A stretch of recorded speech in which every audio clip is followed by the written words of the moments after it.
সবশেষ বিপিএল সেরা 5 বোলারের একজন পেসার খালেদ আহমেদ। তবুও এই পেসার যেন ভাবনাতেই ছিলেন না নির্বাচকদের। অবশেষে ক্যারিয়ারের প্রথমবারের মতো টি-20 স্কোয়াডে ডাক পেলেন খালেদ, তাও আবার মুস্তাফিজের ইনজুরির কারণে। 2023 সালে ওয়ানডেতে সুযোগ পেলেও 2 ম্যাচ পরই এই ফরম্যাট থেকে ছুঁড়ে ফেলা হয় খালেদ আহমেদকে।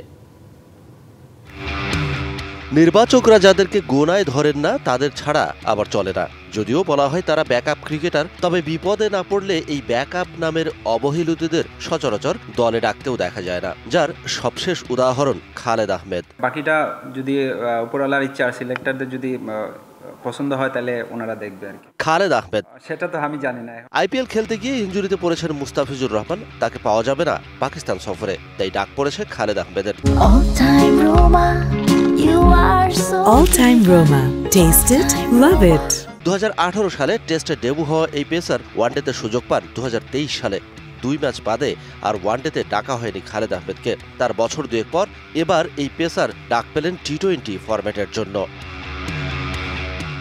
রীতিমতো টেস্ট ট্যাগ লাগতে বসা এই পেসার লাল বলের ক্রিকেটেও যে নিয়মিত তেমনও নন। এক ম্যাচ খারাপ খেললেই পরের ম্যাচে সাইড বেঞ্চে। কিছুদিন আগেই দেখা গেছে সেই চিত্র। জিম্বাবুয়ের বিপক্ষে সিলেট টেস্টে দলে ছিলেন, তবে চট্টগ্রাম টেস্টে জায়গা পাননি। তো আমি সাদা বলে খেলেছি বা প্রিমিয়ার লিগ খেলতেছি, বিপিএল খেলছি, তো আমার কাছে ফিল হয় যে না আমি পারবো, তো বাকিটা ওনাদের ইচ্ছা। গেল বিপিএলেও দারুণ ছন্দে ছিলেন খালেদ। 20 উইকেট নিয়ে যৌথভাবে ছিলেন দ্বিতীয় স্থানে। 25 উইকেট নিয়ে শীর্ষে ছিলেন তাসকিন। সেরা 5-এ এই 2 বাংলাদেশি বাদে বাকি 3 জন ছিলেন বিদেশি। তবুও চ্যাম্পিয়ন্স ট্রফি তো দূরের কথা, পাকিস্তান সফরের অফিসিয়াল স্ট্যান্ড বাই ক্রিকেটার হিসেবেও ছিল না খালেদের নাম।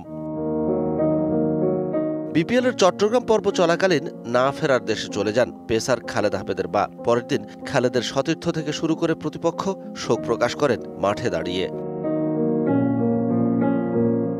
Shahan Papon, DBC news desk.